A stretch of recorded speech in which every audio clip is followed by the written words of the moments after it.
Abazadde batabukidde mu lukiiko oluyitiddwa akulira okulambula amasomero mu disitulikiti y'Iganga Ssekimuli Swahib Magumba olugenderedde mu ogonjoola endoliito z'aba heedimansita babiri abaasindikibwa okuweza ku ssomero lya Nabukoone Primary School.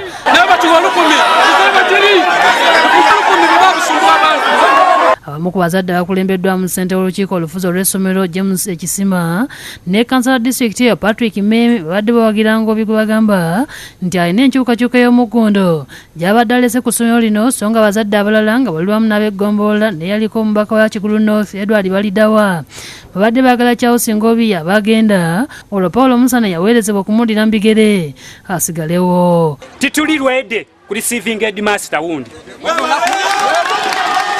lino livuire gala abantu bena Bukone benda kola nani mpegano ife nife bani nga office abayinza okuwakanya abantu abanchi basazeewo headmaster ali kwogerwa ku mwami Ngobi bamutusindikira ku wano yakola emirimu gye waira abandi baliko batijatambula bulungi aitiga ali nkyukakyuka nankulankwana ku isomero lino. George Mutasa nga ye speaker wa disitulikiti y'Iganga era nga yakiikidde ssente yose eyokusatu avumiridde abakulira ebyenjigiriza mu disitulikiti eyo kubanga bavuddeko obuvuyo bwonna okuleeta heedimansita babiri mu ssomero limu. Obuvuyo buno buli kwida lwa butayira gansi era ne okiba kanjeto baluwa kanjirongose baluwa ayi kama ncheta kibaluwa baluwa ekyo kyabika mu igombola lyabwe mwene ku kirumba itale. Akulira okulondola amasomero Ssekimuli n'omuwandiisi w'ebyenjigiriza ku disitulikiti Anena Mariam bawagidde ekyabazadde abangi basazeewo ekyokulekawo Ngobi Charles olwo ye Musana Paulo bamufunire gy'agenda. Bwe babanga basazeewo nti Mr. Ngobi atuuka n'okuba mu isomero lino ate nga gwe batuwayire nga ife ba political leaders ne gwe tujja okujja naye. Ye Ngobi asiimye abazadde okumulabamu ebibala.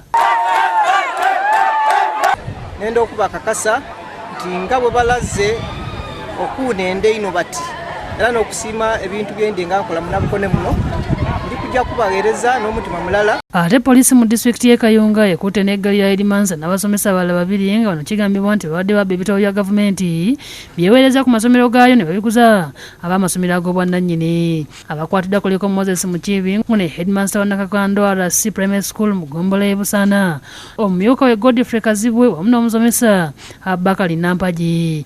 Waliwo ebitabo ebisukka mu 12 poliisi byekwatidde mu ssomero lya Good Hope Primary School nga biri mu sitampu z'amasomero ag'enjawulo era nga babibba mu masomero ago ne babitwala mu lya Good Hope eryatandikibwawo Nampagi.